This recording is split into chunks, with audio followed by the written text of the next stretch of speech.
Será que nós buscamos Jesus de fato pelo que ele é para nós ou pelo que ele pode nos oferecer? Será que nós buscamos realmente, de fato, Jesus porque queremos uma comunhão com ele? Porque queremos ter intimidade com ele? Porque queremos aprender daquele que é manso e humilde de coração? Ou porque será que nós só queremos bênçãos de suas mãos? É a pergunta que eu te faço hoje. Hoje nós vamos estudar o livro de João 6.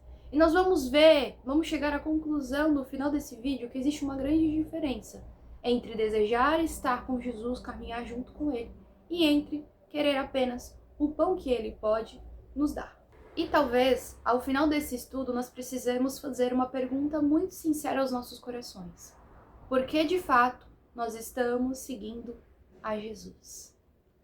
Se você não me conhece, eu já me apresento, meu nome é Érica, e aqui no canal eu falo sobre a Palavra de Deus de uma forma simples, profunda e objetiva, para que tanto você como eu cresçamos juntos na graça e no conhecimento de Cristo.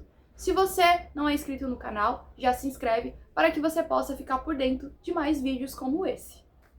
Em João 6 vai nos relatar a primeira multiplicação de Jesus de pães e peixes.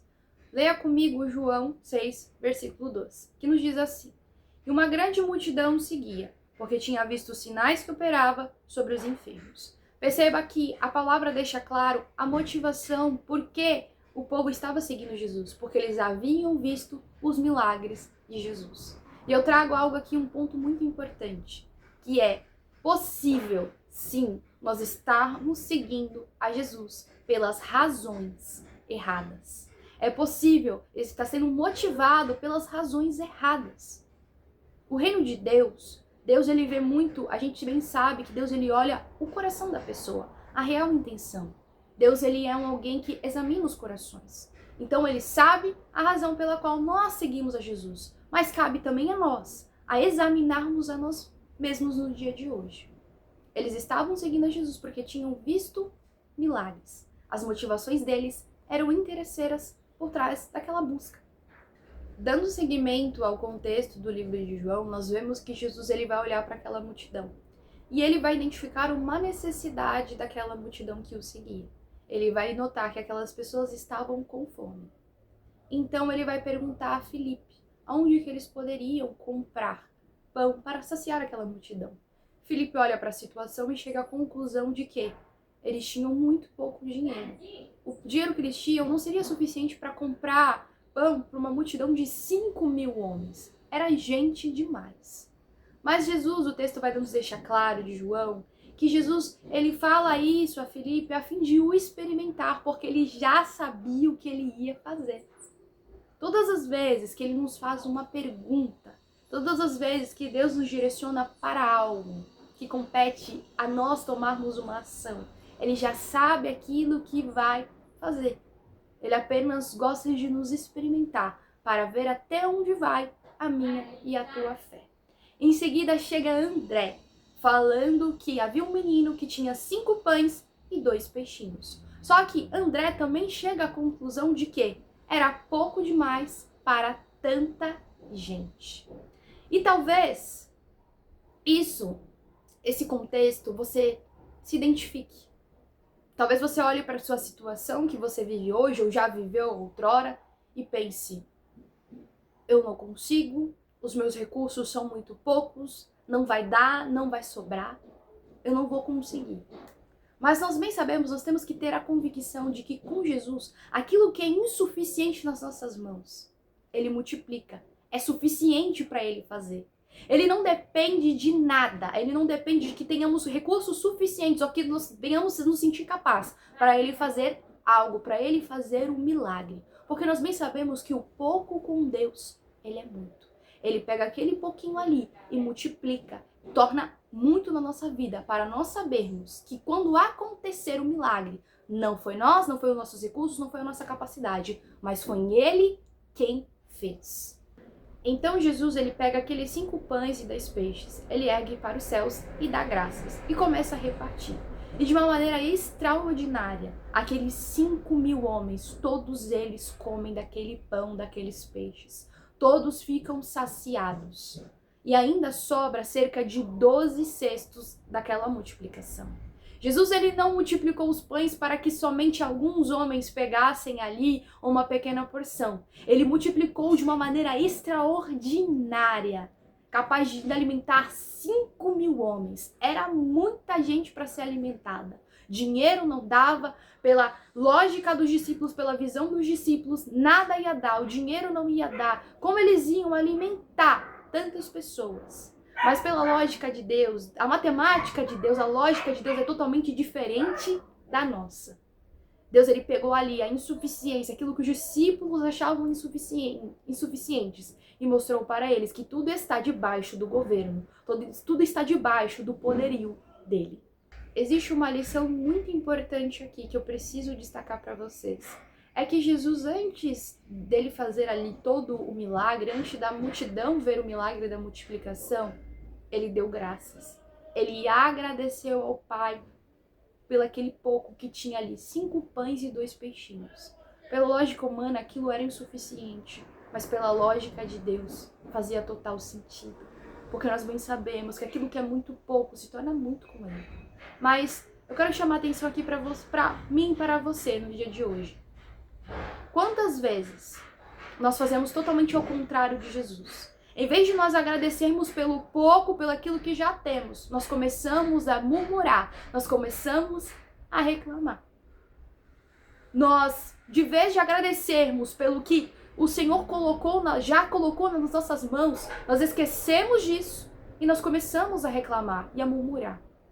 E é um destaque muito importante é nós olharmos lá para o Velho Testamento, que essa foi a razão, a reclamação do povo ter ficado 40 anos no deserto. Uma viagem de 40 dias, eles ficaram 40 anos. Por quê? Porque eles murmuravam. Quando eu e você murmuramos, quando eu e você deixamos de ser agradecidos e tornamos ingratos ao Senhor, é como se a gente dissesse que o sacrifício dele por nós não foi suficiente. É como se a gente dissesse que aquilo que ele nos dá não está suficiente para nós. E nós acabamos entristecendo o coração de nosso Senhor Jesus. Existe algo mais profundo nessa passagem. Eu falei no começo do texto sobre a real motivação das pessoas estarem ali buscando a Jesus. E a pergunta que eu te faço é, será que eles entenderam de fato quem era Jesus? Será que eles entenderam por que de fato estavam seguindo a Jesus? Lá, no versículo 26, Jesus diz assim, em verdade vos digo, que vocês não me procuram, não porque viram os sinais, mas porque comeram dos pães e ficaram satisfeitos.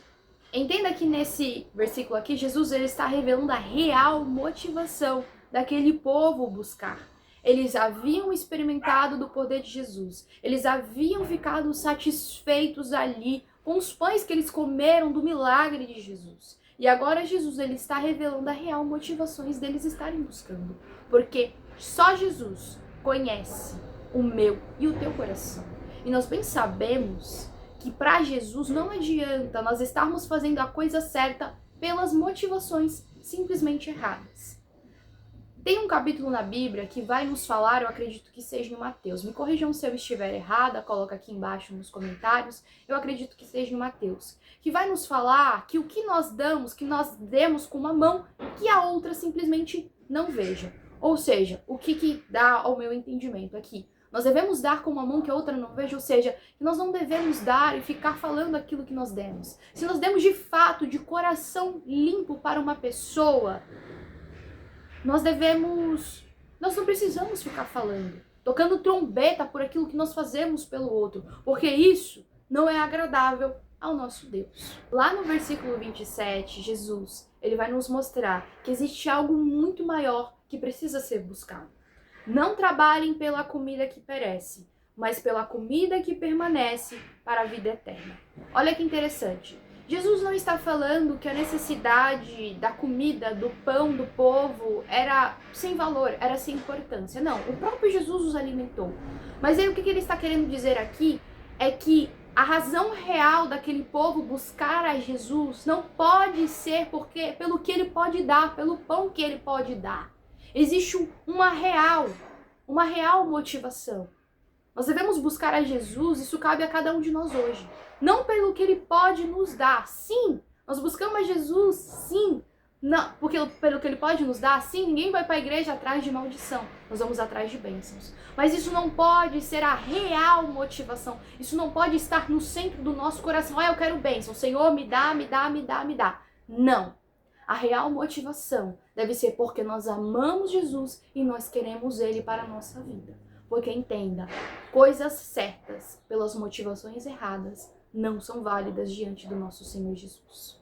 E essa é uma pergunta que nós devemos responder a nós mesmos no dia de hoje. Será que nós estamos buscando a Jesus pelo que Ele pode dar ou por quem Ele é? Será que se Deus Ele não respondesse hoje a sua oração da maneira que você espera, ou se Ele não desse o milagre que você almeja, se Ele dissesse não para você no dia de hoje, será que você ainda seguiríamos a Jesus? Será que nós ainda teríamos o amor que nós falamos com a boca, declaramos? Será? Se Ele não fizesse aquilo que desejamos?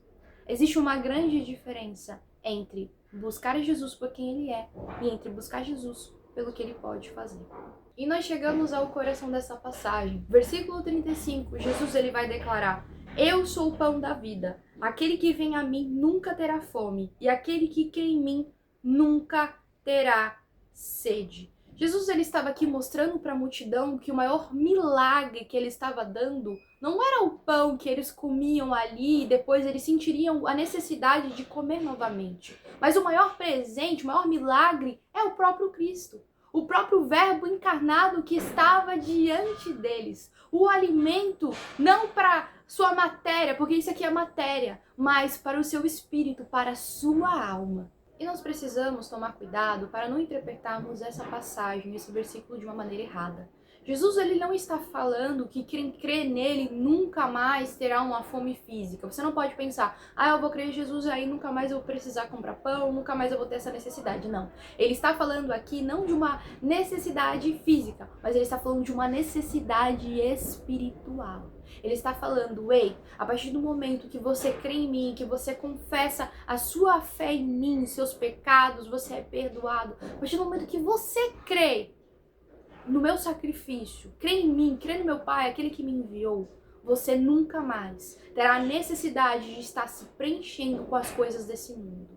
Não existe dinheiro, não existe fama, não existe conquista, não existe bem material que possamos conquistar, que possa preencher essa necessidade, essa fome que a nossa alma tem de Cristo. Só o Senhor Jesus pode dar essa saciação, esse sentido para a nossa alma, porque a nossa alma, ela é um bem eterno. Ela vem de Deus e volta para Deus. Por isso que ela tem a necessidade de seu Criador. Entenda aqui, quando Jesus ele começa a confrontar o povo sobre as suas reais motivações, eles, lá no versículo 60, dizem assim: dura é esta palavra, quem pode suportá-la? Entenda que eles estavam dispostos a seguir Jesus até o momento que Jesus estava dando aquilo ali que eles desejavam. Até o momento que eles estavam recebendo aquilo que eles bem queriam. Mas a partir do momento que Jesus começa a confrontar a real motivação deles, a situação muda totalmente. Lá no versículo 66, nós vamos ver que muitos dos discípulos, eles escutam essa dura palavra, esse confronto de Jesus, e eles começam a abandonar Jesus, eles já não seguiam mais. Perceba, eles estavam seguindo Jesus até o ponto que Jesus estava dando ali aquilo que eles queriam, aquilo que eles desejavam. Mas quando Jesus ele começa a confrontar a intenção real do coração deles, eles começam a se dissipar, a abandonar Jesus. Porque aquele Deus que confronta já não mais servia a eles. E isso é uma coisa que nos faz pensar, a mim e a você no dia de hoje.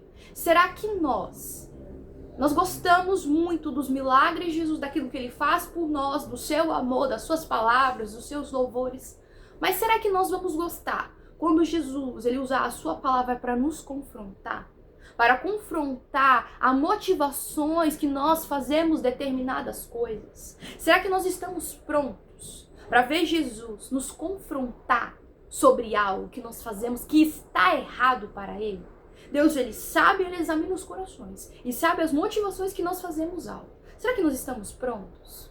Entenda que buscar ao Senhor não é sobre, muitas das vezes, ele fazer aquilo que eu e você queremos, mas é sobre colocar as nossas vidas debaixo da sua vontade, debaixo do seu senhorio. Porque tem a vontade dele que deve reinar na minha e na sua vida, não a nossa. E nós bem sabemos que Deus, o Pai, ele corrige a quem ele ama e a quem ele quer bem. E talvez essa seja a grande diferença entre aqueles que ficaram e entre aqueles que permaneceram com Jesus. Jesus, ele olha para os discípulos e diz: vocês também querem ir embora? E Pedro responde a Jesus: Senhor, para onde iremos? Se só tu tens as palavras de vida eterna. Entenda que a resposta de Pedro, ela é muito profunda e ela tem um grande significado. Pedro não está dizendo assim: ai Senhor, nós vamos ficar porque nós bem sabemos que o Senhor pode dar aquilo que nós desejamos, tudo aquilo que nós quisermos. Não. Ele está querendo dizer: Senhor, para onde nós iremos? Nós não temos para onde ir. Não existe ninguém que nos conduza à vida eterna além de ti. Só tu tens as palavras que saciam a nossa alma. Só tu dá razão, só tu dá propósito para as nossas vidas. E esse precisa ser o nosso posicionamento no dia de hoje. Será que nós estamos seguindo a Jesus porque nós o amamos e o queremos? Ou só queremos aquilo que ele pode nos dar? Nós permanecemos quando tudo acontece como gostaríamos? Ou nós permanecemos porque cremos que só ele tem as palavras que nos conduzem à vida eterna? Faça essa autoavaliação no dia de hoje, em nome de Jesus. Se você gostou desse vídeo, já deixa o seu joinha, se inscreve no canal, ativa as notificações, comenta aqui embaixo a parte do vídeo que mais falou com você, que você mais gostou, me fala se você está gostando dos vídeos, compartilha esse vídeo com um amigo, com uma amiga que precisa ver esse vídeo, que precisa aprender desse ensino, em nome de Jesus. Um beijo e até o próximo vídeo. Tchau, tchau!